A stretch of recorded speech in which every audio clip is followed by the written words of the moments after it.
प्रभु ख्रिस्त में प्यारे भाइयों बहनों, नवजीवन का संदेश इस शीर्षक के अंतर्गत प्रतिदिन का जीवन ईश्वर का वचन को सुनने के लिए और उसके अनुसार चलने की कृपा मांगने के लिए मैं आप सभी लोगों का हार्दिक स्वागत करता हूं। और आज जुलाई की 14 तारीख है, शुक्रवार है। और आज के सुसमाचार में प्रभु हम सबों को मुख्य रूप से अपने प्रभु के प्रचार प्रसार के कार्यकलापों में कहाँ कहाँ सावधान रहना है, कहाँ पर सतर्क रहना है, कहाँ पर हमें कैसे आगे बढ़ना है, इन बातों को लेकर प्रभु हमें समझाता है। मुख्य रूप से प्रभु ने यहाँ पर कुछ जानवरों के नाम बताए। प्रभु ने कहा, मैं तुम्हें भेड़ियों के बीच भेड़ों की तरह बेचता हूँ। कि भेड़िए के बीच भेड़ों की तरह बेचना, यानी कि टोटली दोनों बातें ऑपोजिट हुई। भेड़ बिल्कुल सीधा साधा भेड़िए के बीच में जाएगा तो क्या होगा, यानी कि हमारा काम प्रभु के हमें बताता है इस प्रकार से कोई आसान काम नहीं है। मान लो 1 मिनट के लिए अपनी आंखें बंद करके कल्पना करें, एक भेड़िए है, वुल्फ, और एक भेड़ है। भेड़ यानी कि वो छोटा बच्चा भेड़, और वो तो 1 मिनट में उसका निकल जाएगा। यानी कि इस कुल मिला के एक प्रभु क्या कहता है, ये हमारा कार्य, प्रचार प्रसार का कार्य, प्रभु के राज्य के बारे में दूसरों को बताने का कार्य इस प्रकार से कठिन है। हम दूसरा उदाहरण ले सकते हैं। शेर के सामने खरगोश का बच्चा रखा जाए तो शेर तो बिल्कुल अचार के समान खा जाएगा, जरा सा है। तो इस प्रकार से हमारा कार्य ऐसा है। इसलिए प्रभु अपने उदाहरण के द्वारा बताता है, मैं तुमको भेड़ियों के बीच भेड़ों की तरह बेचता हूँ। अब सतर्क और सावधान किसको रहना है? प्रभु कहता है, इसलिए सांप की तरह चतुर और कपोत की तरह निष्कपट बनो। एक तो चुनौती भरा कार्य है, भेड़ियों के बीच भेड़ों की तरह जाना। और प्रभु यहाँ पर दूसरी बात क्या कहता है, सांप की तरह चतुर। सांप सबसे चतुर माना जाता है। क्यों? मान लो सांप कहीं पर भी कहीं खतरा है तो तुरंत क्षण भर में एक अपना जगह ढूंढ लेता है, एक बिल ढूंढ लेता है। जब वो बिल में घुसता है, भले ही सिर आगे करके घुसता है, लेकिन उसका पूरा शरीर बिल के अंदर जाने से पहले पीछे से कोई उस पर वार ना करे, कोई आक्रमण ना करे, वो तुरंत अपना शरीर मोड़ के अपना सिर आगे करता है और देखता है कोई खतरा तो नहीं मेरे लिए। इतना क्विक डिसाइड करता है, इतना जल्दी से वो अपने शरीर को इस प्रकार से रखता है ताकि कोई खतरा आ भी जाए वो अपने आप को बचा सके। इसलिए प्रभु ने कहा, सांप के तरह चतुर बनो।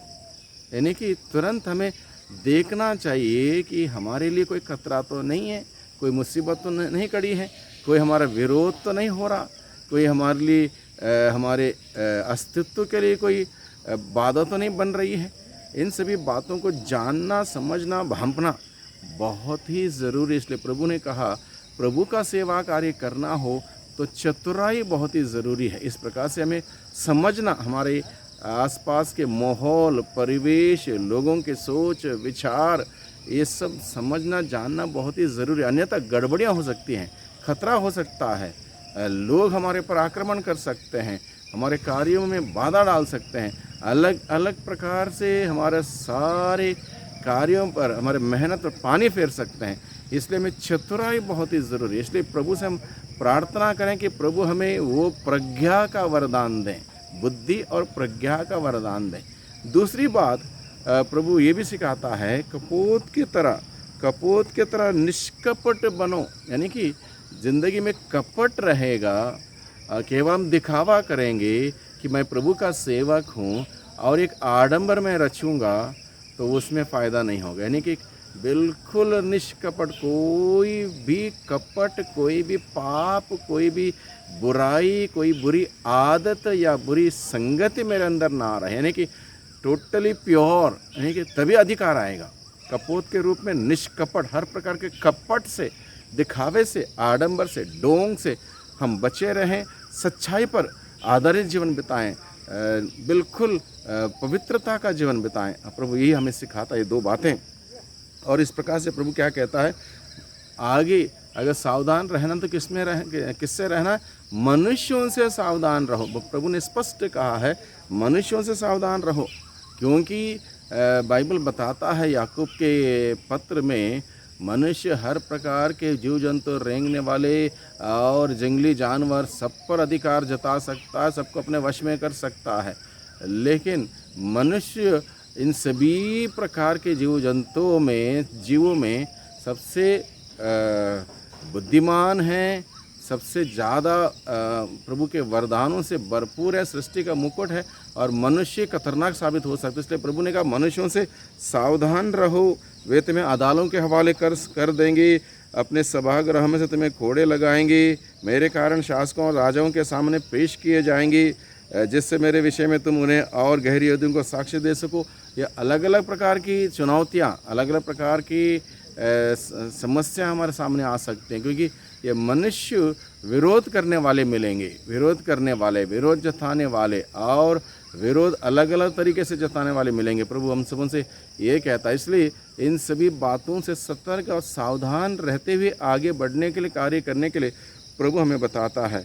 वे तुम्हें अदालतों के हवाले कर रहे हो तो यह चिंता नहीं करो कि हम कैसे बोलेंगे और क्या कहेंगे। प्रभु का हमें आश्वासन देता है, प्रभु हमें आश्वासन देता है, अगर तुमको वो अदालत भी घसीट के ले जाएंगे तब भी निश्चिंत रहो, परेशान ना रहो, निराश मत हो जाओ, मैं तुम्हारे साथ हूँ। मैं तुमको क्या बोलना है, क्या बताना, किस वक्त क्या कार्य करना है, मैं तुम्हें प्रॉम्प्टिंग करता रहूँगा, यानी कि मैं तुम्हें बताता रहूँगा। आत्मा प्रभु का हमारे साथ रहेगा। इसलिए प्रभु कहता है परेशान ना हो, ये सब होना है ज़िंदगी में।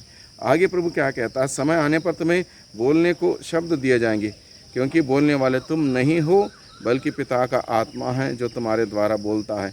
भाई अपने भाई को मृत्यु के हवाले कर देगा, पिता अपने पुत्र को, यानी कि एक दूसरे के अपने घर परिवार में विरोध हो सकता है, भाई भाई के बीच में, बेटा और बाप के बीच में। इस प्रकार से संतान अपने माता पिता के विरुद्ध उठ खड़ी भी होगी। ऐसा काम होगा, क्योंकि दुनिया के नियम के अनुसार चलने वाले, दुनिया के मूल्य सिद्धांतों के अनुसार चलने वाले अचानक अगर ईमानदारी की बात, न्याय की बात, भाईचारे की बात और क्षमा की बात लोगों को पचेगी नहीं। लोग वहीं पर विरोध करने और विद्रोह करने उठ खड़े होंगे।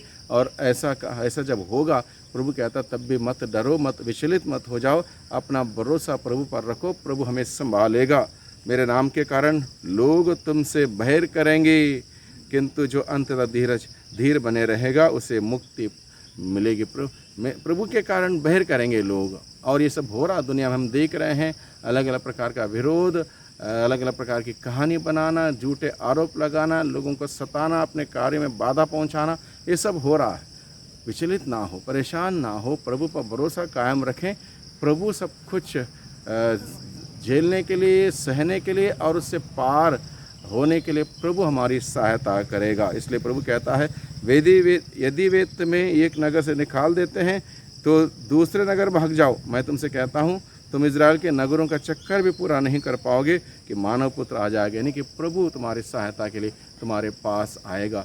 इस प्रकार से भाइयों बहनों, आज के दिन में प्रभु अपने वचनों के द्वारा हम सबों को आश्वासन देता है कि हम दुनिया के किसी भी तकलीफ, चुनौती, परेशानियाँ, अपमान, निंदा और इन सभी बातों से परेशान ना हो, बल्कि अपना कार्य हम करते रहें, अपनी मेहनत हम करते रहें और प्रभु संभालेगा, क्योंकि ये काम प्रभु का है, हमारा अपना नहीं है। प्रभु का कार्य करने के लिए हमें अलग अलग प्रकार के दुख तकलीफ़ें उठाने होंगे, क्रूस उठाना होगा, और इस प्रकार से प्रभु का कार्य आगे बढ़ेगा। हम ऐसा कार्य करने के लिए आगे बढ़ें। प्रभु हमें ताकत देता है, शक्ति देता है, उसको ग्रहण करें। तो इसलिए आइए भाइयों बहनों, आज के वचनों के अनुसार कार्य करने के लिए प्रभु से शक्ति सामर्थ्य मांगें। सर्वशक्तिमान पिता परमेश्वर धन्यवाद देते हैं आज के वचनों के लिए।